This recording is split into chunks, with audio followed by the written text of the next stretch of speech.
മലപ്പുറത്തേക്ക് നമ്മൾ പോകുമ്പോഴത്തേക്കും കുറച്ച് ഇപ്പോൾ നമ്മൾ കണ്ട ഈ രണ്ട് കാഴ്ചകളും പോലെ അല്ല, നമ്മൾ തിരുവനന്തപുരത്തെയും എറണാകുളത്തെയും കാഴ്ചകൾ കണ്ട പോലെ കുറച്ച് വേദന കൂടിയുള്ള കാര്യമാണ് പറയാനുള്ളത്. കാരണം നമ്മൾ കഴിഞ്ഞ മാസമൊക്കെ ചർച്ച ചെയ്ത ഒരു വലിയ ദുരന്തമായിരുന്നു വാൽപ്പാറ പാങ് GLP സ്കൂളിലെ. അവിടെ അധ്യാപകരും വിദ്യാർത്ഥികളും ഒക്കെ ആയിട്ട് ഒരു ടൂർ പോയി. അവിടെ വെച്ച് ഇവർക്കൊക്കെ ജീവൻ, ഒരു അപകടത്തിൽ അധ്യാപകർക്കും അതേപോലെ അവരുടെ മക്കൾക്കുമൊക്കെ ജീവൻ നഷ്ടപ്പെട്ട ഒരു സംഭവം.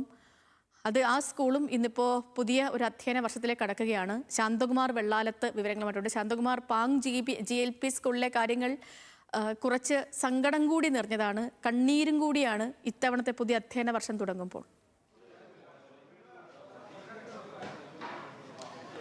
ഇത് തീർച്ചയായും സങ്കടം നിറഞ്ഞ ഒരു അന്തരീക്ഷം തന്നെയായിരുന്നു 1.5 മാസം മുമ്പ്. അതിനുശേഷം ഈ സ്കൂളിൻ്റെ ഓർമ്മകളിലൊക്കെ അങ്ങനെ തന്നെയായിരുന്നു. പക്ഷേ അവയെല്ലാം മാറ്റി നിർത്തിയാണ് പുതിയ കുട്ടികളെ വരവേൽക്കാൻ എന്തായാലും ഈ പാങ് ഗവൺമെൻറ് LP സ്കൂളിൽ തയ്യാറായിരിക്കുന്നത്. കാരണം ഇത്തരത്തിലൊരു ദുരന്തമുണ്ടായതിനു ശേഷം ആ ഓർമ്മകൾ ഒന്നും ഉണ്ടാവാതിരിക്കാൻ തന്നെ പ്രത്യേക ശ്രദ്ധ PTA-യും അതുപോലെ തന്നെ നാട്ടുകാരും അതുപോലെ തന്നെ ഇവിടുത്തെ കുറുവ ഗ്രാമപഞ്ചായത്തും എല്ലാം അധികമായി ശ്രദ്ധിച്ചിരുന്നു. ആ സ്കൂളിലെ ആകെ വലിയ തോതിലുള്ള വികസന പ്രവർത്തനം നടത്തി ആകെ ഒരു ബഹുവർണ്ണ രൂപത്തിലേക്ക് മാറ്റിയിട്ടുണ്ട്. സൗകര്യങ്ങൾ വർദ്ധിപ്പിച്ചിട്ടുണ്ട്. നമുക്ക് കാണാം, ആ സ്കൂളിൻ്റെ മനോഹരമായ ബോർഡുണ്ട്, തൊട്ടപ്പുറത്തെ ചിത്രങ്ങൾ, ബഹുവർണ്ണ ചിത്രങ്ങളുണ്ട്. കുട്ടികളെ ആകർഷിക്കുന്ന വിധത്തിലുള്ള എല്ലാ വിധത്തിലുള്ള സൗകര്യങ്ങളും അതിനുള്ള അന്തരീക്ഷവും ഒരുക്കിയാണ്.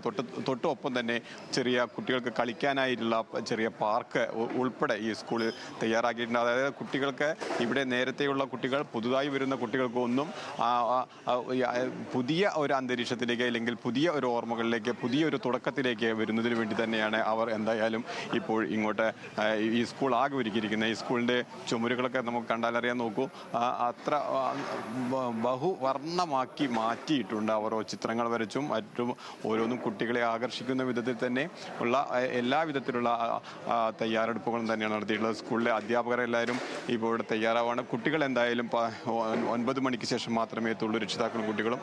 ഈ സ്റ്റാഫ് റൂമാണ് നമ്മൾ ഈ കാണുന്ന സ്റ്റാഫ് റൂമിൽ എല്ലാവരും എത്തിയിട്ടുണ്ട്. ഇന്നിപ്പോൾ ഇവിടെ ഈ പ്രധാന അധ്യാപകൻ്റെ ചുമതല ഉള്ള ഒരു മജീദ് മാഷുണ്ട്. നമുക്ക് മജീദ് മാഷോടൊന്ന് ചോദിക്കാം.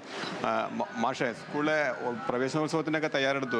എന്തൊക്കെയാണ് പ്രത്യേക പരിപാടികൾ? എന്തൊക്കെയാണ് ഇന്ന് പ്രത്യേക പരിപാടികൾ എന്ന് പറയുന്നത്? നമ്മൾ മാക്സിമം കുട്ടികളെ എൻജോയ് ചെയ്യിപ്പിക്കുന്ന രീതിയിലുള്ള പ്രോഗ്രാമുകളാണ് അറേഞ്ച് ചെയ്തിട്ടുള്ളത്.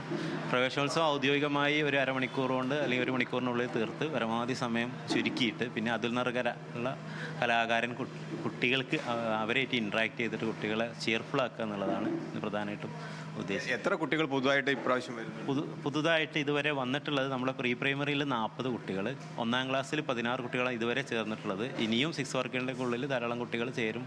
സാധാരണ ഇവിടെ പതിവ് അങ്ങനെയാണ് ഉള്ളത്. ഈ സ്കൂളിലെ അതിനുവേണ്ടി തന്നെയുള്ള എല്ലാവിധ തയ്യാറെടുപ്പ്, കുട്ടികളെ ആകർഷിക്കുന്നതിന് വേണ്ടിയിട്ടുള്ള എല്ലാവിധ ഒരുക്കങ്ങളും എല്ലാം ഇവിടെ പൂർത്തിയായി കഴിഞ്ഞിട്ടുണ്ട്. ഓരോ തൊട്ടപ്പുറത്ത് കാണാം, അവിടെ പ്രവേശനോത്സവത്തിന് വേണ്ടി ചടങ്ങുകൾ നടത്തുന്നതിന് വേണ്ടി ഒരു സ്റ്റേജ്, ആ സ്റ്റേജ് അവിടെ തയ്യാറായി കഴിഞ്ഞിട്ടുണ്ട്. തൊട്ടപ്പുറത്ത് ക്ലാസ് മുറികളിൽ ബലൂണും മറ്റുള്ള സൗകര്യങ്ങളും കുട്ടികളെ ആകർഷിക്കുന്നതിന് വേണ്ടിയുള്ള എല്ലാവിധ ഒരു പുതിയ അന്തരീക്ഷം തന്നെയാണ് പാങ് GLP സ്കൂളിൽ ഒരുക്കിയിരിക്കുന്നത് സേതു. കാരണം ഈ സ്കൂളിൻ്റെ കുറിച്ച് ഓർക്കുമ്പോൾ അല്ലെങ്കിൽ അതിനെക്കുറിച്ച് നമ്മൾ ഓർത്തെടുക്കുമ്പോഴെല്ലാം ഏറെ ദുഃഖവും സങ്കടവും തളം കെട്ടി നിൽക്കുന്ന ഒന്ന് തന്നെയാണ്. അതിൽ നിന്നും മാറ്റിയെടുക്കുന്നതിന് വേണ്ടി തന്നെയാണ് കുറുവ ഗ്രാമപഞ്ചായത്തും നാട്ടുകാരും PTA-യും എല്ലാം ചേർന്ന് വലിയ വികസന പ്രവർത്തനങ്ങൾ പുതുതായി വരുന്ന കുട്ടികളെ ആകർഷിക്കുന്നതിന് വേണ്ടി, കുട്ടികളുടെ മാനസികമായ ഉല്ലാസത്തിന് വേണ്ടി, അങ്ങനെ എല്ലാ മാറ്റവും ഉൾക്കൊണ്ടുകൊണ്ട് തന്നെയാണ് അവർ ഇവിടെ ഒരു പുതിയ അന്തരീക്ഷം തന്നെ സൃഷ്ടിച്ചിരിക്കുന്നത്. അത് ഒരു വലിയ മാറ്റം തന്നെയാണ്. കാരണം ഈ സ്കൂളിനെ ഇപ്പം ഒരു സങ്കടമുണ്ട്. അധ്യാപകരുടെയൊക്കെ ഫോട്ടോ ഇപ്പോഴും അവിടുത്തെ നോട്ടീസ് ബോർഡിലുണ്ട്.